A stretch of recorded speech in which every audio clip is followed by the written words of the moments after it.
बनी सावन की बरखा। कि रफ़ी साहब कितने हर दिल अजीज थे और सिर्फ हिंदुस्तान ही नहीं बल्कि हिंदुस्तान के हर खित्ते में उनकी पहचान, उनकी मोहब्बत, उनका सम्मान वैसे की वैसी थी। शर्मा के झुकी नजरें, अनुराग लोलगात्री।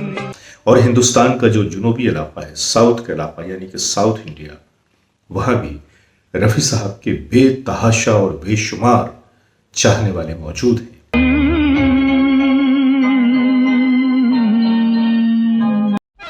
कविता नदी तड़ंग, प्रियदर्शिनी वनंग।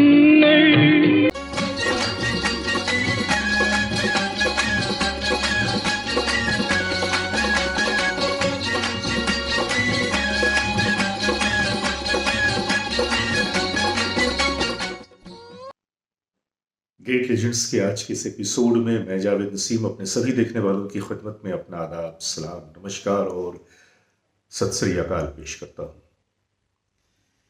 हमेशा की तरह आज फिर एक कहानी लेकर आपकी सेवा में हाजिर हूं।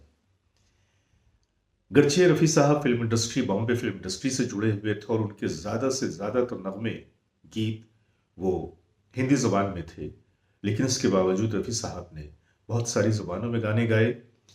और मैं आपको बताऊं कि उनके चाहने वाले पूरी दुनिया में तो फैले हुए हैं, लेकिन कुछ ऐसे भी खित्ते हैं जहां पे हिंदी ज़ुबान बहुत कम बोली जाती है और जो लोग हिंदी ज़ुबान को बहुत कम समझते हैं वहां भी रफ़ी साहब के चाहने वाले पूरी शिद्दत के साथ मौजूद हैं। और हिंदुस्तान का जो जुनूबी इलाका है, साउथ का इलाका यानी कि साउथ इंडिया, वहां भी रफ़ी साहब के बेतहाशा और बेशुमार चाहने वाले मौजूद हैं।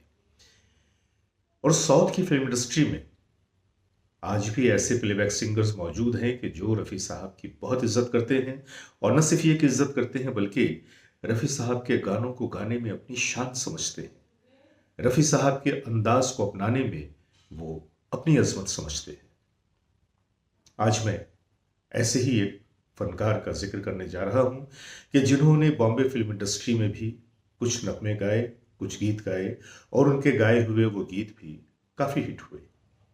और साउथ में तो उन्हें बिल्कुल एक देवता का दर्जा हासिल है। मैं बात कर रहा हूं येसुदास की। दुनिया के रखवाले, दुनिया के रखवाले। मैं बात कर रहा हूं येसुदास की, जिन्होंने बॉम्बे फिल्म इंडस्ट्री में भी जब उनके कदम पड़े तो उनके पास बड़े बड़े खूबसूरत नगमे आए और उन्होंने बड़ी खूबसूरती से उन नगमों को अदा भी किया, लोगों ने उसे काफ़ी पसंद भी किया। लेकिन बजाते खुद येसुदास रफ़ी साहब के बहुत बड़े फ़ैन थे और जब भी उन्हें मौका मिला रफ़ी साहब से अपनी मोहब्बत को जताने का, मोहब्बत का इजहार करने का, तो उन्होंने वो मौका कभी भी जाने नहीं दिया। जीवन देने वाले, ओ दुनिया के रखवाले। आइए हम आपके सामने कुछ बातें पेश करते हैं जो रफ़ी साहब की हैं लेकिन येसुदास से भी ताल्लुक़ रखती हैं। तो आइए आज हम चलते हैं उस कहानी की तरफ। दिल के टुकड़े। साउथ फिल्म इंडस्ट्री में येसुदास जी का नाम इंतहाई अहमियत और एहतराम का हामिल है। शराफत और फनकारी की एक आला मिसाल जो बजाते खुद एक सूफी मनुष्य का किरदार रखते हैं। उन्होंने साउथ ही नहीं बल्कि मुंबई फिल्म इंडस्ट्री के लिए भी बहुत सारे गीत गाए और वो सभी गीत हिट भी हुए। जब दीप जले आना, दिल के टुकड़े टुकड़े करके मुस्कुरा के चल दिए, और भी कई खूबसूरत गीत मुंबई फिल्म इंडस्ट्री।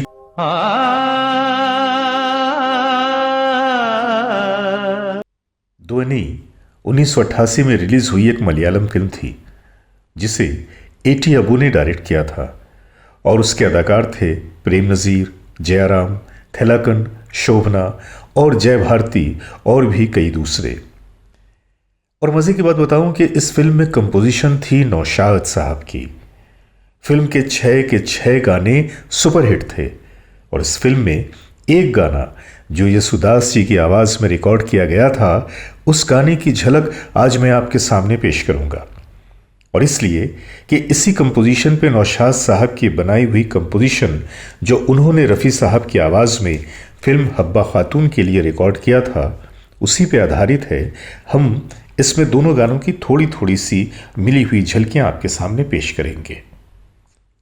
वरवाई नील रात्रि शर्मा के झुकी नजरें। और ये नगमा जो फिल्म तकदीर का है, जब जब बहार आई। इस फिल्म का ये गाना बहुत ही मकबूल हुआ था, जिसे रफ़ी साहब के अलावा लता जी, महेंद्र कपूर जी, उषा मंगेशकर और उषा टिमोथी जी ने गाया था। जब जब मेरे तराने। एक ऐसा गीत जिसके सोलो वर्जन में रफ़ी साहब ने इंद्रधनुष के सारे रंग भर दिए थे। तस्वीर क्या तुम्हें मैं। इसी कंपोजिशन पे यसुदास जी के गाए हुए गीत की एक झलक यहां देखें। मुगिल पुल्गुमिंद कलया गान गगन मागे। जब जब बहार आई। आज मैं खास तौर से यह बताना चाहता हूं कि सिर्फ आम सुनने वाले ही नहीं, बल्कि झोंपड़ी से लेकर महलों तक अपनी आवाज़ का जादू जगाने वाले रफ़ी साहब इन बड़े गुलकारों के लिए भी हमेशा इंस्पिरेशन रहे। इन बड़े फनकारों ने हमेशा अपनी गायकी में रफ़ी साहब के अंदाज से इस्तिफादा हासिल किया, और जब भी उन्हें मौका मिला, उन्होंने रफ़ी साहब को खराज अक़ीदत पेश करते हुए रफ़ी साहब के नग़मे भी गाए। ओ दुनिया के रखवाले, सुन दर्द भरे मेरे हाले। और आज उनकी मोहब्बत और अक़ीदत के इजहार के रूप में इस मशहूर ज़माना नग़मे की झलकियाँ देखिए, और यसुदास जी की आवाज़ में रफ़ी साहब का गाया हुआ वो गीत रफ़ी साहब से उनकी अक़ीदत को महसूस करें, और साथ ही साथ उस ऑडियंस की भीड़ को भी देखें जो हज़ारों की तादाद में होते हुए भी कितनी खामोशी, कितनी मोहब्बत और कितनी अक़ीदत के साथ रफ़ी साहब की आवाज़ में गाए हुए इस गीत को यसुदास जी की आवाज़ में सुनते हुए रफ़ी साहब की मौजूदगी को महसूस कर रही है।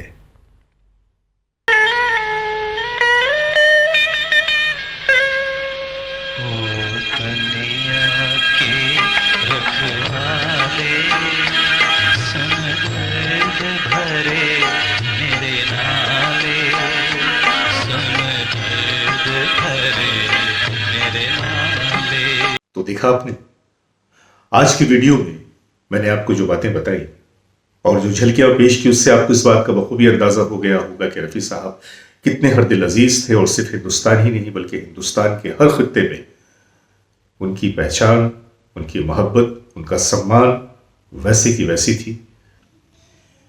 ऐसा नहीं है कि रफ़ी साहब के गानों से सिर्फ हम महजूज होते हैं या हम मुतासिर होते हैं। रफ़ी साहब की आवाज़ और उनके अंदाज से फिल्म इंडस्ट्री से जो लोग जुड़े हुए हैं, जो लोग प्लेबैक सिंगर्स हैं, वो भी काफ़ी मुतासिर रहे हमेशा से। बहुतों ने बहुत खुलकर उनकी तारीफ की, और जिन्होंने बहुत खुलकर उनकी तारीफ नहीं भी की तो उनकी अजमत का, उनकी बड़ाई का और उनके फनकारी का एतराफ़ तो ज़रूर किया है। कभी कभी ऐसा होता है कि हमारी बातें कुछ लोगों की दिल आज़ारी का सबब बन जाती हैं, पर आप यकीन करें कि हम ऐसा जानबूझकर नहीं करते। हम सिर्फ उस दौर के वाक़यात को बयान करते हैं, उन कहानियों को लेकर आपके सामने आते हैं कि जिनको किसी ने या तो कहा है या दिखाया है या हमने कहीं पढ़ा है। तो मुमकिन है कि कभी कभी कुछ ऐसी बातें भी हो जाएगी कि जिससे आप लोगों को इख्तलाफ हो सकता है, या जिन बातों पे आप लोगों को एतराज़ हो सकता है। तो मैं उन वाक़यात की तरफ जाते हुए सबसे पहले तो अपनी उस तरह की तमाम बातों के लिए माफ़ी चाहता हूँ, क्योंकि मेरा मकसद कभी भी अपने दोस्तों की दिल आज़ारी नहीं है। इस चैनल पे हम तो बातें करते हैं ज़्यादातर रफ़ी साहब की, और रफ़ी साहब से जुड़ी हुई जो बातें हैं उनमें न जाने कितने किस्से, कितनी कहानियां, कितने वाकयात और कितने सानेहात हैं जिनका हम यहाँ जिक्र करते हैं। रफ़ी साहब का नाम तो हमेशा से ही संगीत जगत की आसमान पे किसी सूरज की तरह से रोशन रहा और इस रोशनी से न जाने कितने लोगों ने इस्तिफादा हासिल किया। पूरी दुनिया में न जाने कितने ऐसे लोग हैं जिनकी तादाद मेरा ख्याल है कि लाखों में है, कि जो रफ़ी साहब की आवाज़ में गाने गाते हैं और सुनने वालों की तादाद तो करोड़ों में है। और हमारी यही दुआ है कि यह तादाद दिन ब दिन और भी बढ़ती रहे और जब तक ये दुनिया है तब तक रफ़ी साहब का नाम यूं ही रोशन रहे जैसे कि हमारे दिलों में है। मैं अपने अगले वीडियो में और भी एक फनकार का जिक्र करूंगा, ये भी साउथ के हैं लेकिन रफ़ी साहब से बेपनाह बेतहाशा मोहब्बत करते हैं और जिन्होंने भी हर मौके पर रफ़ी साहब से अपनी मोहब्बत का बरमिला इजहार किया है। तो आज की वीडियो में इतना ही। अपने दोस्त जावेद नसीम को इजाज़त दीजिए, मिलते हैं फिर किसी अगली वीडियो में। तब तक के लिए खुदा हाफिज़, नमस्कार और सत श्री अकाल। फूल बने